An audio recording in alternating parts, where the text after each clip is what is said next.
배나영의 보이스 플러스. 연말이라 요즘 북적북적한 모임이 많으실 텐데요. 이렇게 한번 상상해 볼까요?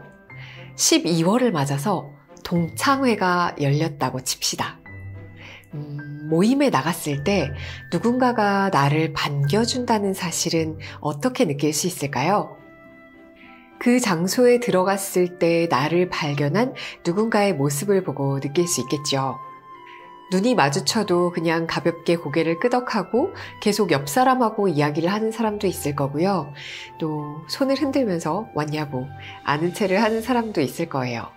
또 오랜만이라고 좀 어색한 표정을 짓지만 그래도 반가운 웃음을 띄워주는 사람도 있을 거고요. 누군가는 어서 오라고, 내 옆에 앉으라고 불러서 자리를 내어줄 겁니다. 똑같은 송년회에서 이런 장면이 펼쳐지면 어떨까요? 어떤 친구가 나타났는데 얼굴에 화상을 입어서 아무도 그 친구의 얼굴을 기억하지 못해요. 혹은 사고로 다리를 다쳐서 휠체어를 타고 나타난 친구가 있어요. 이 친구들은 아무렇지도 않게 환영받을 수 있을까요? 혹은 조금 전까지 서울역에서 마치 노숙이라도 하다 온 듯한 그런 몰골로 나타난 친구가 있다면 그 친구는 환영받을 수 있을까요? 만약에 이 송년회가 부부 동반 송년회였다고 생각해 보세요. 동창끼리 결혼한 부부가 나타나서 막 환영받는 만큼 동남아시아 혹은 아랍 국가의 배우자를 둔 사람이 나타난다면 그 부부는 과연 얼만큼 환영받을 수 있을까요? 또 결혼은 안 했지만 같이 사는 동거인, 동성동거인과 나타난 사람이 있다면 그 친구는 얼마나 환영받을 수 있을까요? 환대는 앉을 자리를 주는 행위로 나타나기도 하고 어떤 사회 공동체의 일원이 될 수 있는 자격을 주는 행위로 나타나기도 합니다. 그런데 우리에게 주어진 그 환대가 언제든 사라질 수 있는 것이라면 우리는 진정한 환대를 받은 것일까요? 그럼 이런 조건적인 환대도 환대로 봐야 할까요? 우리는 과연 무조건적으로 누군가를 환대할 수 있을까요? 오늘 소개할 책이 이 질문들에 대한 답을 드릴 수 있을 것 같습니다. 사람, 장소, 환대라는 제목의 책이에요. 이 책은 최근에 친구와 같이 환대에 대한 이야기를 나누다가 이 책을 읽어봤냐고 굉장히 재미있게 읽었다고 해서 친구가 추천을 해준 책이고요. 이 책을 받아놓고 제가 안 읽고 있었는데 보이스 플러스를 다시 시작해야겠다 이렇게 결심을 하고 요즘 다른 북튜버들은 뭘 하고 있나 궁금해서 겨울서점님의 유튜버에 들어갔거든요. 그랬더니 아무거나 찍어서 본 영상에 바로 딱 이 책이 뜨는 거예요.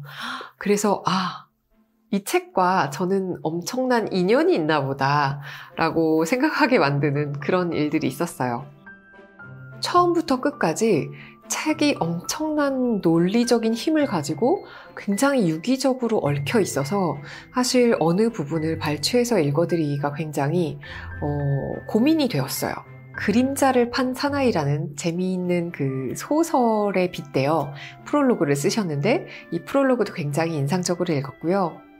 사람의 개념에 대해서 그리고 성원권과 인정투쟁, 사람의 연기 수행, 모욕의 의미, 우정의 조건, 절대적 환대 이런 일련의 챕터들이 딱 독립적이면서도 굉장히 얽혀 있어요. 그래서 연속성을 가지게끔 이렇게 논리적으로 흘러가요. 그래서 중간을 따서 발췌를 해서 읽는 것보다 한 덩어리를 읽어드리고 싶어서 2개의 부록 중에서 하나를 읽어드릴까 합니다. 부록도 장소에 대한 2개의 메모라는 제목이 붙어 있는데 첫 번째가 장소, 자리의 의미라는 내용이고요. 2번째가 여성과 장소, 자리에 대한 내용입니다. 제 채널은 여성 구독자가 훨씬 많아서 네, 여성 독자들을 위한 요 부록 골라봤습니다. 그럼 요 부록 부분 잠시 읽어볼게요. 구독과 좋아요, 알림 설정 감사드려요. 사람, 장소, 환대. 김현경 지음. 문학과 지성사, 여성과 장소, 자리. 이 글은 2011년 서울국제여성영화제 라운드테이블 여성, 장소, 소셜에서 발표한 글을 부분적으로 수정한 글입니다. woman, place, and the social. 이 세 단어는 어떻게 연결되는 것일까? 아니, 그 이전에 어떻게 번역해야 하는 것일까? 단수로 사용된 woman과 place, 그리고 society라고 말하기를 망설이는 것처럼 형용사형으로 남겨진 the social. 첫째 단어가 나머지 두 단어와 맺는 불안정한 관계를 이해하기 위해 나는 먼저 place의 두 가지 의미를 환기하고자 한다. 이 영어 단어는 장소로도 자리로도 번역할 수 있다. 즉, 물리적인 의미의 장소와 상징적인 자리로 말이다. 여성은 장소들 속에서 어떻게 자신의 자리를 발견하는 것일까? 그리고 사회적인 것은 여기서 어떤 역할을 하는가? 이렇게 묻는 이유는 사회 안에서 우리가 갖는 자리가 장소들에 대한 권리 속에서 또는 우리의 몸이 장소들과 맺는 관계 속에서 표현되기 때문이다.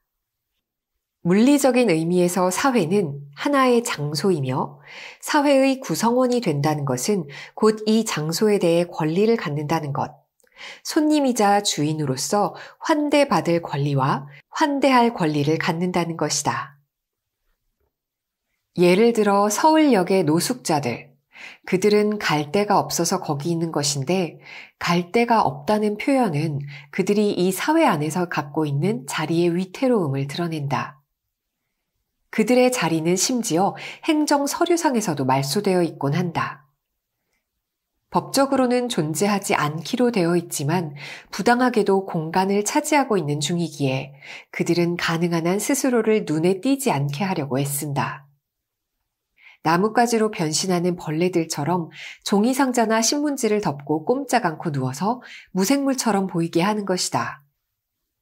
지나가는 사람들 역시 그들을 못 본 채 함으로써 이러한 노력에 호응한다. 비가시화는 여기서 전략이자 규범이다. 마찬가지로 장소의 점거는 사회 안에서 우리가 가지고 있는 자리를 확인하는 보편적인 방식이다. 축제와 시위와 집단적 애도의 광경이 서로 닮아 있는 것, 군중의 물리적 현전, 행진, 음악, 깃발 등은 놀랍지 않다. 우리는 길거리나 광장같이 공적 가시성의 공간이자 사회의 환유이기도 한 장소들을 점거함으로써 우리의 존재를 드러내고 주장하며 우리가 하나의 사회에 속함을, 아니 우리가 바로 사회임을 천명하는 것이다. 서로를 환대하는, 즉 서로에게 자리를 주는 몸짓과 말을 통해 수행적으로 사회를 잇게 하는 것이다. 그러므로 처음의 질문으로 돌아가 여성과 여성이라는 젠더가 할당된 몸들과 장소, 자리의 관계에 대해 생각해 보기로 하자. 공공장소에서 공원이나 카페나 기차역처럼 누구나 자유롭게 드나들 수 있고 시민권을 가진 거주자들뿐 아니라 잠시 머무는 이방인들에게도 열려있는 공간에서 여성은 오랫동안 어쩌면 한 번도 남성과 동등할 정도로 편안함을 누리지 못하였다. 여성은 인도의 달리트처럼 또는 민권운동이 시작되기 전 미국의 흑인들처럼 어떤 구역이나 건물에 출입이 금지된 것은 아니었지만 옷차림이나 행동거지와 관련된 다양한 금기를 통해 더욱 미묘한 통제를 받았다. 여성이 길에서 담배를 피우면 안 된다는 규칙이 그러한 예이다. 내가 대학에 다닐 때만 해도 길에서 담배를 피우는 여자는 무수히 쏟아지는 노골적인 비난의 시선을 각오해야 했고 심지어 모르는 남자에게 뺨을 맞더라도 항변할 수 없었다. 그 시절의 남자들은 남자라는 것만으로도 자기에게 모르는 여자의 일탈을 훈계할 자격이 있다고 믿었던 것이다. 이것은 아랍권 국가에서 남자라면 누구든 히잡을 쓴 여자 아무에게나 다가가서 히잡을 똑바로 써 라고 야단칠 수 있는 것과 마찬가지다. 히잡을 쓴다는 것은 단지 신체의 일부를 가린다는 것이 아니라 언제든지 이런 식으로 모욕당할 수 있다는 것을 뜻한다. 1980년대에 우리는 히잡을 쓰지 않았지만 언제든지 모욕당할 수 있었다는 점에서 히잡을 쓴 여인들과 비슷했다. 그런데 여성은 이른바 사생활의 영역인 집에서도 장소 상실, 자신을 위한 자리가 없다는 느낌, 자신이 그 장소를 더럽히는 존재라는 느낌, 언제 더럽다는 비난을 들을지 모른다는 불안감을 이렇게 명명해도 좋다면 그런 장소 상실을 겪곤 한다. 파리 유학 시절 알고 지낸 모로코 출신의 어떤 친구가 나에게 고향집의 기묘한 구조에 대해 불평을 늘어놓은 적이 있다. 집 자체는 작다고 할 수 없지만 대부분의 공간을 거실이 차지하고 있다는 것이다. 그런데 거실은 손님 맞이를 위한 공간이라 평소에는 깨끗이 정돈된 채 비워져 있고 일상생활은 좁고 갑갑한 방에서 이루어진다. 손님은 을의 남자이고 그를 맞이하는 주인도 남자이다. 가부장주의가 공간의 배분을 통해 표현되었던 것이다. 이 이야기를 들었을 때 나는 내가 부모님과 함께 살았던 집도 다르지 않다고 생각했다. 거실이 가족의 공간으로 꾸며져 있기는 했다. 예를 들어 커다란 텔레비전이 한가운데를 차지하고 있었다. 하지만 우리 형제들은 부모님과 텔레비전을 보기보다는 각자 방에 틀어박혀 있는 것을 더 좋아했다. 엄마가 과일을 먹으라고 부르면 잠깐 얼굴을 내밀 뿐이었다. 엄마로 말할 것 같으면 나는 엄마가 1일 연속극을 볼 때를 제외하면 그 짧은 휴식조차 가족을 위한 서비스, 과일을 깎는 일 따위로 중단되기 일쑤였지만 거실에서 쉬는 모습을 본 적이 없다. 엄마에게 거실은 휴식을 위한 공간이 아니라 노동을 위한 공간이었다. 아니, 거실뿐 아니라 집안 전체가 그렇다고 말할 수 있겠지만 엄마는 온종일 집안을 돌아다니며 치우고 털고 쓸고 닦으셨다. 강박적이라고 해도 좋을 정도로. 마치 그렇게 끊임없이 청소를 하지 않으면 주부의 자격이 없어진다는 듯이 그렇게 쉬지 않고 일을 한다는 조건 하에서만 집에 있을 권리가 생긴다는 듯이 나는 엄마의 이런 결벽증이 유별난 것이라고 생각하지 않는다. 그렇기는커녕 요즘도 자기에게 결벽증이 있음을 반쯤 자랑하듯이 털어놓는 여자들을 보곤 한다. 난 내가 생각해도 피곤한 성격이다. 남편이 설거지를 해놓으면 너무 어설퍼서 다시 해야 한다 등등. 이런 이야기 속에서 나는 더럽다는 핀잔을 혹시라도 듣게 될까봐 두려워하는 그녀들의 마음을 읽는다. 그래서 슬퍼진다. 더럽다는 것은 여자로서 자격이 없다는 뜻이다. 따라서 엄마로서도 아내로서도 자격이 없다는 뜻이다. 한마디로 가족을 가질 자격이 없다는 뜻이다. 왜냐하면 우리는 가족을 갖기 위해 부모님이 만들어준 가족이 아닌 우리 자신의 가족을 갖기 위해 먼저 여자가 되어야 하기 때문이다. 무엇보다 나는 엄마가 이렇게 열심히 치운 집에서 친구들을 맞이하는 모습을 본 기억이 별로 없다. 어쩌다 놀러 오신 엄마의 친구들은 아버지가 퇴근할 시간이 다가오기 전에 서둘러 자리에서 일어나셨다. 그러면 엄마는 허둥지둥 집을 치우고 저녁을 준비하셨다. 엄마의 친구들을 위해 아빠가 음식을 차리는 광경은 당연히 상상할 수도 없었다. 그래서 나는 이주 노동을 다룬 어떤 책에서 홍콩의 필리핀 가정부에 대해 읽었을 때 나도 모르게 그 가정부들과 엄마를 비교해보지 않을 수 없었다. 그 책에 따르면 낯선 가정에서 일하게 된 이 외국인 가정부들에게는 가족을 위한 공간, 거실이나 침실, 식당과 구별되는 별도의 공간이 주어진다. 그 공간은 방일 때도 있지만 안 쓰는 물건을 쌓아두는 창고 비슷한 곳일 때도 있다. 집안일을 할 때를 제외하면 그녀들은 가족을 위한 공간에 머물러서는 안 된다. 소파에 앉거나 눕는 것은 엄격히 금지된다. 어떤 집에서는 식탁에서 같이 식사한 후에 일어날 때 의자를 닦으라고 요구하기도 한다. 이 집에 너를 위한 자리는 없다는 메시지를 이보다 더 확실하게 전달하는 방법은 없을 것이다. 물론 엄마의 처지를 아무리 과장한다 하더라도 엄마와 이 가정부들 사이에는 한 가지 결정적인 차이가 존재한다. 바로 가정부는 가족 사진에 나오지 않는다는 사실이다. 사진 속에서 엄마는 언제나 가운데 있다. 아이들에게 둘러싸여 웃으며, 아니면 아들의 졸업식에서 학사모를 쓰고, 아니면 이국적인 풍광을 배경으로 아빠와 다정하게. 엄마는 언제나 식구들을 기다리면서 집에 있어야 하는 사람이지만, 동시에 그 집에서 어떤 공간도 온전히 자신의 것으로 누릴 수 없는 사람이기에 엄마와 집이라는 장소의 이 모순적인 관계를 은폐하기 위하여 가족 안에서의 엄마의 자리가 이처럼 때때로 상징적인 수준에서 확인되어야 하는 것이다. 하지만 바로 그 때문에 엄마의 처지는 가정부보다 더 나쁘다.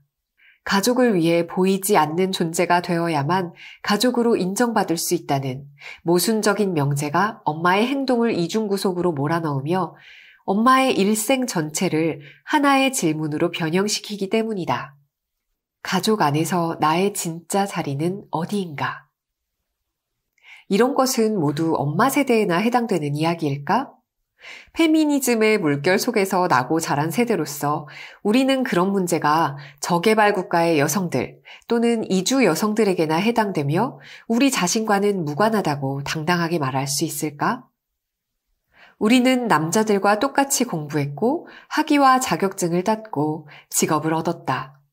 하지만 우리는 여전히 일이냐 가정이냐 따위에 남자들에게는 전혀 문제가 아닌 문제 앞에서 고민하지 않는가? 더 이상 우리에게 차림새나 행동거지를 보고 뭐라고 하는 사람은 없다. 우리는 미니스커트를 입고 담배를 피우고 염색을 하고 피어싱을 한다.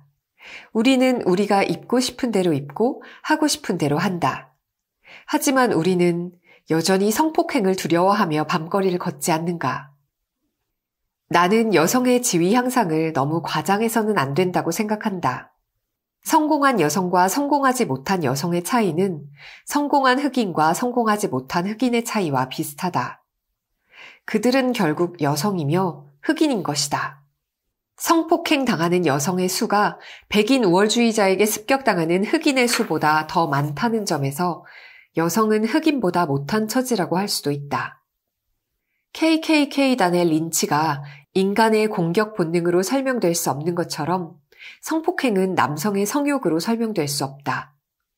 성폭행은 남성 지배사회가 조장하고 묵인하는 일종의 의례이며 린치와 마찬가지로 피해자에게 교훈을 주는 것을 목표로 한다. 여성에 대한 사회적 환대는 여전히 조건적이다. 여성은 어디서나 모욕의 위협에 노출되어 있으며 멋진 옷과 가방도, 자격증도, 명패와 직함도 완전한 보호막이 되어주지 못한다. 여성은 그런 의미에서 여전히 2등 시민이다. 흑인 변호사나 흑인 교수, 심지어 흑인 대통령의 존재가 전체 흑인의 지위를 판단하는 데 별다른 영향을 줄 수 없듯이 몇몇 성공한 여성이 있다고 해서 이 사회에서 여성의 지위가 근본적으로 달라졌다고 말하기는 어렵다. 여성은 자리를 위한 투쟁을 계속해야 한다. 환대의 권리, 환대받을 권리와 환대할 권리는 그러므로 당분간 우리의 어젠다를 구성할 것이다.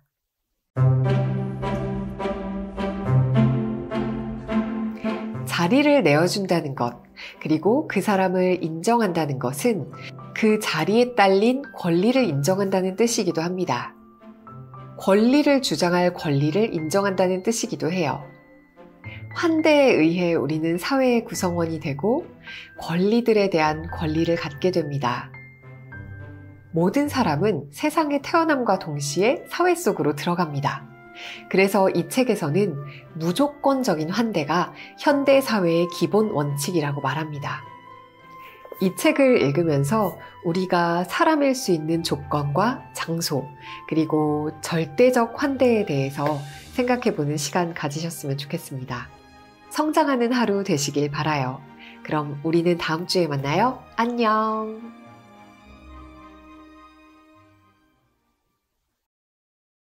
배나영의 보이스 플러스